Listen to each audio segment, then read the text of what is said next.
الحمدللہ وکفا وسلام علی عبادہ الذین اصطفیٰ اما بعد۔ میرے دوستو، آپ میں سے بہت سارے وہ لوگ ہوں گے جن کی زندگیاں بیماری میں گزر رہی ہیں، جن کی زندگیاں فقیری میں گزر رہی ہیں، جن کی زندگیاں مصیبتوں میں گزر رہی ہیں۔ میرے دوستو، آپ نا امید ہو جاتے ہیں، آپ اپنا دل چھوٹا کر لیتے ہیں۔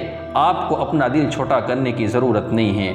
آپ کو اللہ تبارک و تعالیٰ کی رحمت سے نا امید ہونے کی ضرورت نہیں ہے۔ یہ دنیا کی بیماریاں برداشت کر لو، دنیا کی فقیری برداشت کر لو، دنیا کی مصیبتیں برداشت کر لو۔ آپ جانتے ہیں کہ اللہ تبارک و تعالیٰ نے آپ کے لیے کیسی کیسی نعمتیں تیار کر رکھی ہے۔ تو سنیں، حضرت انس رضی اللہ تعالیٰ عنہ سے روایت ہے، اللہ کے رسول صلی اللہ علیہ وسلم نے فرمایا، بے شک جنت میں ایسے کمرے ہیں نہ ان میں داخل ہونے کے لیے اوپر سے کوئی سیڑھیاں موجود ہے، نہ ان کے نیچے کوئی ستون ہے۔ عرض کیا گیا، یا رسول اللہ، ان میں رہنے والے اس کے اندر کیسے داخل ہوں گے؟ آپ صلی اللہ علیہ وسلم نے فرمایا، وہ پرندوں کی طرح اڑ کر اس میں داخل ہوں گے۔ عرض کیا گیا، یا رسول اللہ، یہ کمرے کن لوگوں کے لیے ہے؟ آپ نے فرمایا، یہ بیماروں کے لیے ہے، یہ بھوک برداشت کرنے والے لوگوں کے لیے ہے، یہ مصیبتوں میں گرفتار رہنے والے لوگوں کے لیے ہے۔ حضرت مغیث فرماتے ہیں،